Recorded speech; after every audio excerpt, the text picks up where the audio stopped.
प्रधानमंत्री फसल बीमा योजना। इस वीडियो में राष्ट्रीय फसल बीमा पोर्टल पर बीमा कंपनी को किसानों के प्रीमियम राशि के भुगतान कैसे किया जाए इसके बारे में बताया गया है। फसल बीमा पोर्टल पर पुराने पेमेंट सिस्टम को समाप्त कर एक नया फीचर जोड़ा गया है।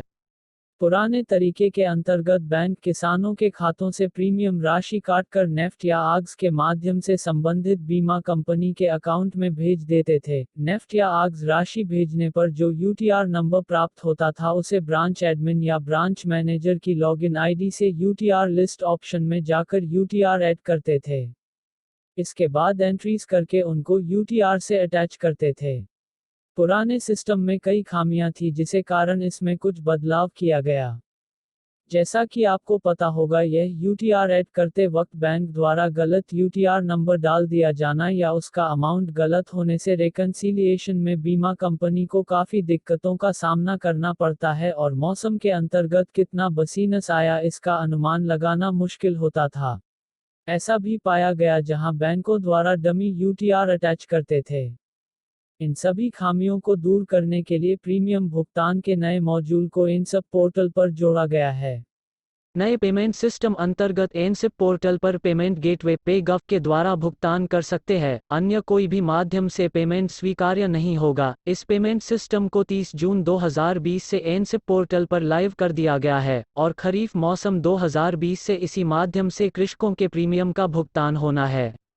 स्टेप 1, चालान जेनरेट करना, जिसको ब्रांच एडमिन या ब्रांच मैनेजर की लॉगिन आईडी से कर सकते हैं। स्टेप 2, चालान के द्वारा भुगतान, संबंधित बैंक ब्रांच द्वारा किया जाना है। स्टेप 3, फॉर्मर एंट्रीज को पेड चालान से अटैच करना, ब्रांच एडमिन द्वारा किया जाना है।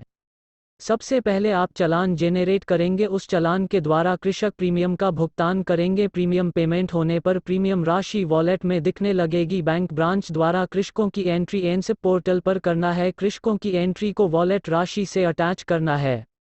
सबसे पहले आपको ब्रांच एडमिन या ब्रांच मैनेजर की लॉगिन आईडी से लॉग इन करना है। फिर आपको पेज पर पेमेंट ऑप्शन दिख रहा होगा। ऑप्शन पर क्लिक करते ही 4 ऑप्शन और दिखाई देंगे, उसमें आपको create declarations and generate challan पर क्लिक करना है। आप जैसे ही इस टैब पर क्लिक करेंगे आपके लिए इस तरह की स्क्रीन ओपन होगी। अब आपको यहाँ पर करंट सीजन ईयर स्कीम और संबंधित राज्य की जानकारी को फिल करना है।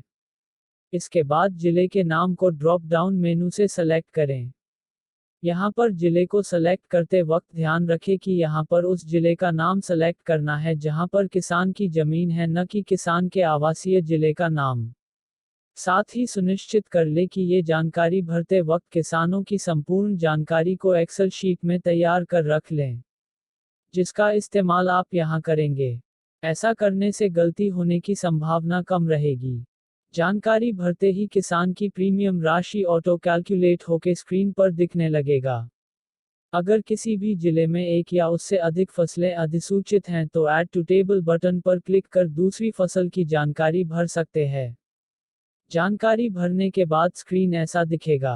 बीमा की जानकारी भरने के बाद स्क्रीन पर नीचे की साइड 2 टैब आ जाएंगे, डाउनलोड, डिक्लेयर समरी और submit and generate challan.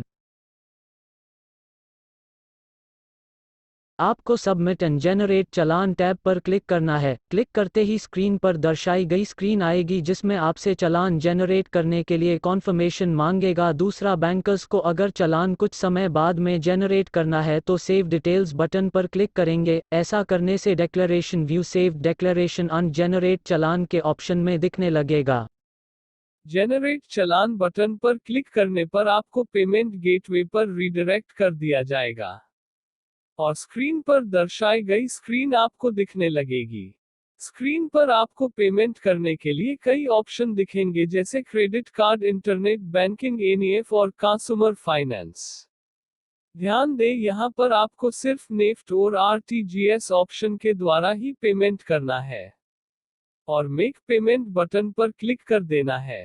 Click करते ही स्क्रीन पर दिख रहा चालान जनरेट हो जाएगा।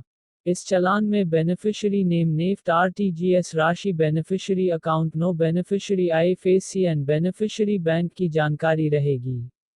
इस चालान में एक ईमेल इट का ऑप्शन है जिसमें बानकर अपनी ईमेल लिखना है और चालान की कॉपी उसके ईमेल पर सेंड हो जाएगी। चालान जनरेट होने के 2 दिन के अंदर ही आपको पेमेंट करना अनिवार्य है। साथ ही चालान की कॉपी को आपके पास सेव करके रखना है। जनरेटेड चालान को आप जनरेटेड चालान लिस्ट ऑप्शन पर क्लिक कर देख सकते हैं। क्लिक करते ही इस तरह की स्क्रीन सामने आ जाएगी जहां पर आपको पेमेंट डेट और पेमेंट स्टेटस को देख सकते हैं। आपको बताना चाहिए कि पेमेंट डेट चालान जनरेट की डेट ही स्क्रीन पर दिखेगी चाहे आपने पेमेंट एक बार किया हो। पेमेंट स्टेटस चेक करने के लिए आप चेक स्टेटस पर क्लिक कर देख सकते हैं और अगर स्टेटस पर पेंडिंग दिख रहा है तो इसका मतलब है अभी पेमेंट नहीं हुआ है, सक्सेस दिख रहा है तो पेमेंट हो चुका है और bill desk is waiting for response from bank तो यह कुछ समय बाद अपडेट हो जाएगा। अब जो चालान अपने सेव करके रखे थे बाद में पेमेंट करने के लिए उनको आप view save declaration and generate challan पर क्लिक करेंगे। क्लिक करते ही आपके द्वारा जनरेटेड चालान की लिस्ट आ जाएगी और दो बटन नीचे साइड में दिखाई देंगे, डाउनलोड डिक्लेयर समरी और submit and generate challan. Generate challan पर क्लिक करते एक कॉन्फर्मेशन स्क्रीन आएगी और आपको जनरेट चालान पर क्लिक करना है और क्लिक करते ही आपको पेमेंट पेज पर रीडायरेक्ट कर दिया जाएगा, जैसा कि ये हम आपको पहले ही बता चुके हैं।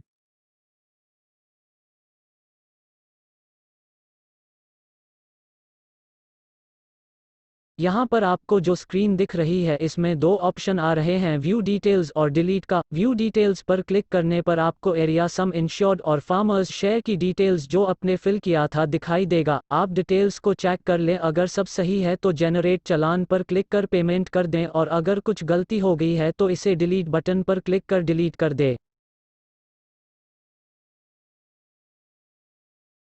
जिन चालान का पेमेंट हो गया है उसका राशि फसलवार वैलेट में इंश्योरेंस कंपनी वाइज दिखाई देगा। चालान पर लिखी सभी टर्म्स एंड कंडीशंस ध्यानपूर्वक पढ़ लें। अब अनपेड एप्लीकेशन को क्रॉप के अनुसार वैलेट से पेड करेंगे। साथ ही एक ध्यान देने वाली बात यह है कि जब भी पेमेंट करेंगे तो पेमेंट अमाउंट में सर्विस चार्ज ऐड करके ही पेमेंट करें, नहीं तो आपके अमाउंट से ही ये काट लिया जाएगा। पेमेंट होने के बाद यूजर जनरेटेड चालान लिस्ट में जाकर चेक स्टेटस पर क्लिक करेंगे तभी राशि वैलेट में दिखाई देगी।